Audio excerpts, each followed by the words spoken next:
Impact. Let's think impact. If a person's watching this content, most of the people that are watching this, a portion is going to be those that are haters, that just want to find like poke at the argument to find, you see I told you, fine.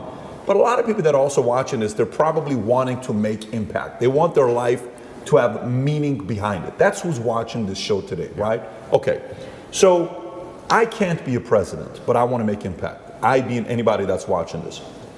Because Putin says 8 years, another guy comes, or the guy with the briefcase shows up, okay, cool. Well, if you were in the States and you're saying president wouldn't be how to make an impact, but let's say there is a kid who's 20 years old, 18 years old, 25 years old, has so much drive, it's unbelievable. Yeah. Ambition at the highest level. Who do you think has the biggest influence to make positive change, like real change? Is it the person with the money? Is it the person with the biggest mic? Is it the person that goes into politics? What is the best way to have the biggest impact? Yeah, so I think the world has always only ever been a battle for influence. Even if you look at the current battlefield, Ukraine is next door, it's 5 hours drive away. The battle in Ukraine is not just about tanks and trenches and grenades. It's a battle for influence. Who influences the people within this territory? Who is in charge of the thinking, the language, the mindset of people within this geographical area? Every single battle, every single pitched battle, every single argument, every single debate has always been a battle for influence. If you have influence, you're an extremely powerful person. All of us here are some of the most powerful people in the world. How many millions of people listen to us?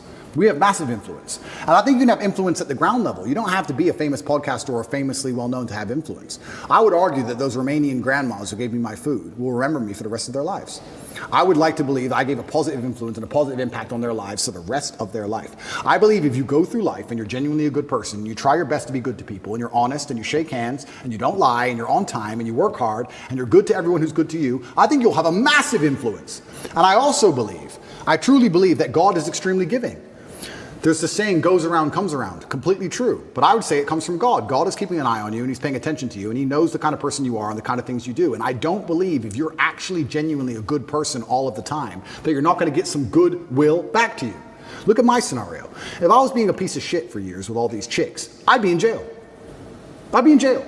I could have never seen this coming. But the fact that I was nice, paid their taxi home, bought them food, looked after them. Are you okay? I know we broke up. I'm sorry. I know it hurts. I just did it. I was nice about all of it.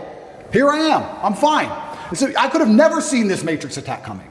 It's amazing how what goes around comes around. It's truly amazing. If you're good to people, if you're generous to people, if you're helpful to people, you'd be amazed how much influence you can build up. I say this to people all the time. I don't think if you're a hardworking person who is honest, who shakes hands, who tries to learn, who does what they're supposed to do, who has a good heart, that you're truly, really not going to be able to get what you want. I think the universe is absolutely and utterly giving. When I see somebody who says they want something and they don't have it, I don't even think they truly even want it. You can have anything you want in the world. When a guy goes, I want a six-pack, then why ain't you got one? If you wanted it, you'd have it. You'd like it. There's a bunch of things I'd like that I don't have. But I don't want them. Everything I've ever wanted, I've got. I've never wanted something and not had it. We all know what we're talking about here. There's things we'd like. I'd like to be able to figure skate. Not enough to go learn to figure skate. It's a weird look if you figure, although that other guy dancing like the way you dance is doing a pretty good job. Bottom G. Bottom G, yeah. You've seen this guy? He can figure skate. That guy kills the dance moves. Yeah, he's good. But your doppelganger. But if you truly want something, you're going to absolutely not have it. So when it comes down to influence, I think you start at the base level, at the grassroots level. What if this guy's got, like, you know, for example, like, you know how when you were 20, were you this driven?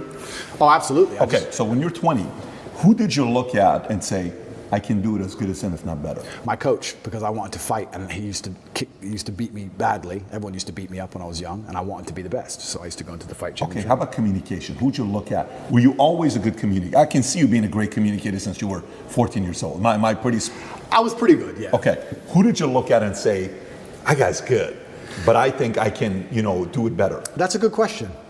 And I think that you know what I'm asking. I know what you're asking. I don't know if there's one particular person I took nuances from, because when you're a great communicator, you know how to be serious, and you know how to make people sad and angry, and you also know how to make people laugh. There's different people who can do lots of different things. So who was that? Was it somebody that was multifaceted like that? I think it was a lot of different people. And I also think that... Did you pull from comedy as well, or no? Certainly did, but I was also extremely self-critical.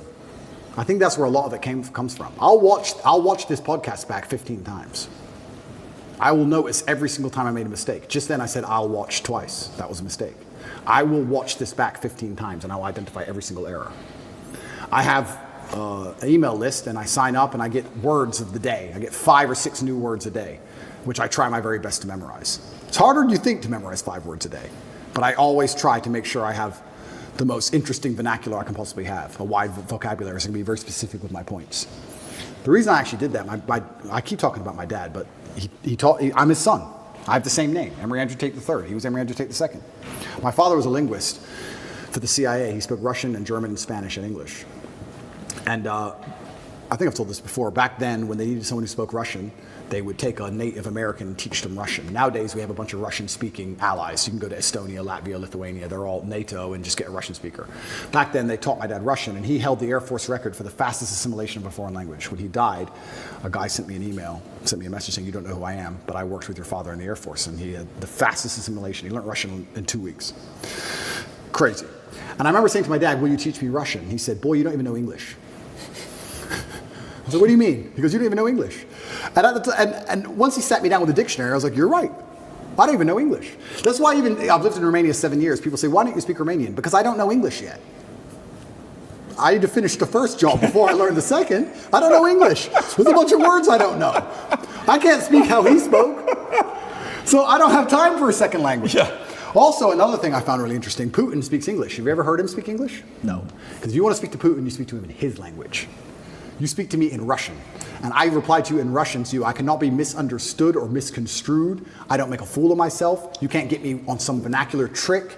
I speak my language, and I also prefer that also. I speak English, that's what I speak. If you want to speak to me, you speak to me in my language, so I will win the debate always. Who'd you look up to outside of your dad? I look up to lots of people. I'm talking specifically younger age, not today. I'm talking 16, 20, 25, that age. Not today. It's a good question. Because I always believed in trying to take the best parts of individual people and then amalgamate them. And I know you want a name, and I can't think of one off the top of my head, but I would look at people who I didn't even respect, but they'd have one particular thing about them I thought, that's good. It could be somebody I didn't even like, but he dressed well. I think you just have to be perspicacious and look at people, and there's something you can learn from absolutely everybody, and just try and adapt it all. I'm not saying everybody should be clones of me. For everyone's individual, right? But there might be some things about me they find inspiring that they may adapt and take on board, and then they'll find some things from other people. But learning to speak is something I understood from a very young age how important that would be. That's a superpower. Okay, so let me go back to the question I was asking, where I'm trying to go with this. So I asked the question, I said, imagine the 20-year-old that's watching this, that's saying, "No, Tate, don't give me the answer for anybody can create, contribute to society. I'm not that guy. Talk to me like I'm 1 in a million. Talk to me like I'm one in. So if I'm willing to give 20 years, 30 years of my life to one way to go up to make true positive impact in America, my country, in the world, what should, don't talk to me like everybody else. Hold the standards. What should I do? What angle should I go? Okay, so first things first, you need to be worthy of respect. And you're going to be worthy of respect through having things which are difficult to acquire. So first things first, the basic things, you need to be very focused on trying to make money, because people listen to you when you have money. They just do. Secondly, you need to be in fantastic physical condition, because when you're in fantastic physical condition, it cannot be bought. It must be earned, and people know that. When you're in, I don't know about you, if someone walked in to sell me something and they were obese, I would not trust them the same as if they were in fantastic physical shape. Because I'd say, I don't think you have dedication and heart. I don't think there's something about you that I just wouldn't trust you the same. So fantastic physical condition and money is the first thing. The second thing, whatever your ideas are, you need to learn how to communicate them. Speaking is a superpower in and of itself. You need to become a fantastic communicator. You need to be comfortable in all realms of communication. You need to be persuasive. You need to be comfortable arguing. You need to be good at debating. There's a lot of people out there in the world who have ideas that they can't even project into somebody else's mind. How are you going to rule the world with that? How are you going to get your ideas out there and make an influence if you can't make other people understand exactly what you think? That's the first thing. Second thing, once they understand exactly what you think, you need to make them agree with what you think. These are two different skills. Must be practiced and must be learned.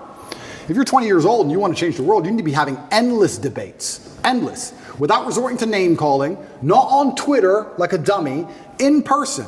And you need to come across in a way that people agree with you.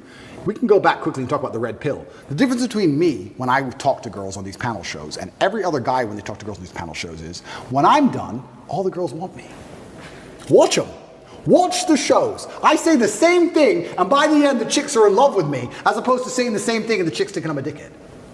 That's the difference. I project my ideas and I make them agree with my ideas to a point where they're like, texting me afterwards. I'm not saying anything different. It's how I'm communicating it.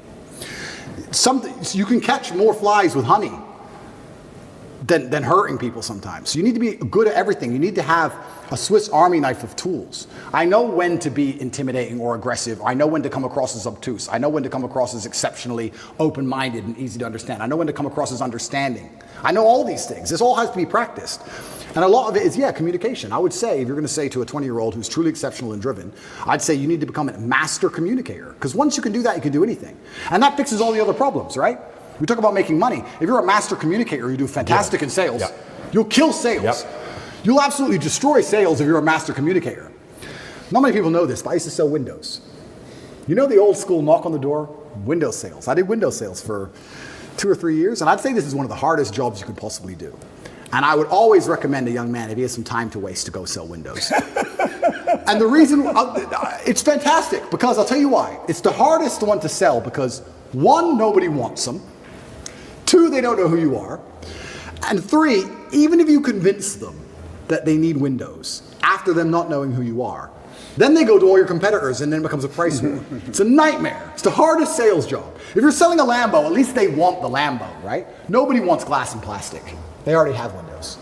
So you gotta find a way to sell them these windows. How do you do that? And that's where all this master communication comes in. And it's so many subtle little things. Being a good salesman is not necessarily being a liar. It's not being a trickster. It's just understanding what's going to make the person believe and understand what you say. If I walked in and said, would you like new windows? And they essentially said, no, we don't need new windows. Our windows look fine. I would say, but what about the security aspect? While looking at their 3-year-old child. And they'd sit there and go, what do you mean security aspect? And then I talk about how we had the lock 5000, and their locks are easy to break, as if glass isn't glass. It's all the same anyway. And you'd end up selling the windows. You have to find the triggers in people. There's another thing people don't understand about me and my message. Sometimes I sit here and I say things that piss people off because that's how you trigger people to make action. I have often written emails or done videos, especially to men when I want to help men, to piss them off. You're a loser.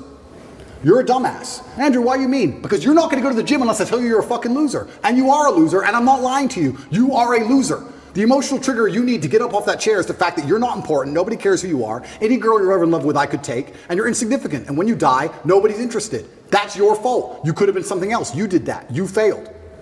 It has to be done. You have to be a master communicator, and sometimes that involves also insulting people. It's all a massive tapestry, but to answer your question, for the 20-year-old, he needs to become a master at communicating. But also to be a master at communicating, you also need experiences worth talking about. You have to live a life. You need a degree of wisdom, and wisdom doesn't always come with age, it comes with life lived. I had a guy message me, this is a long time ago when I used to reply to my own emails, too big now, but he said, I don't have any stories, my life's boring. I said, bro, where do you live? He said, Madrid. I said, bro, ride the train from Madrid to St. Petersburg. Ride the train from Madrid to Vladivostok, do the Trans-Siberian Railway, cost you like $300. He goes, oh, but what if I get robbed? Exactly! That's exactly the point! What if you get robbed? Now you have a story. Maybe you'll die, maybe you won't. But you have a story. Don't bring your watch. Have you got a Rolex? No one wants to rob you anyway. Don't worry about it. You're brokey. Get on the train. There has to be that degree of risk to even have a story, because when you have a story, then you can communicate the story. You can't be an empty vessel either. So when you say you're telling me how I build this 20-year-old into a super soldier, yeah, he has to be a master communicator, but he also has to do things which are risky. Risk has value intrinsically linked to it, intrinsically. This is why people, when you do risky things, people want to hear the story. Your coolest stories involve risk. Something went wrong, this could have happened, I almost this, I made it out. Without these risks, you haven't got it. So I would say to the 20-year-old, do what I did, get in the cage, get in the ring. Knock someone out, get knocked out, train hard. Fighting will teach you everything you need to know about life. You'll learn everything about who you truly are. You'll learn if you're a coward or not. You'll learn everything about perseverance and hard work and dedication, everything about being underappreciated. You learn everything about fear. You learn all of it. You learn everything about people. You win a fight, check your phone. Lose a fight, check your phone. You learn all about people. You learn all about them. You learn all about women. I learned so much about women through fighting. When I had a fight coming up and I was weight drained and I had barely eaten in weeks and I'd lost all this weight and I had a world title fight, and I'm fighting a guy who might kill me, and she's complaining about the toilet seat. I learned all about women. You learn a lot about life through these difficult processes and paths. And there used to be for men like a rite of passage. In most societies, you had to go through something to become a man, from a boy to a man. But that thing was always difficult. It's always been difficult. Now you have to self-induce it, self-inflict it. But if you're going to be a boy and never bring on that self-inflicted rite of passage, how are you going to ever become a man? It's great feedback. Let me ask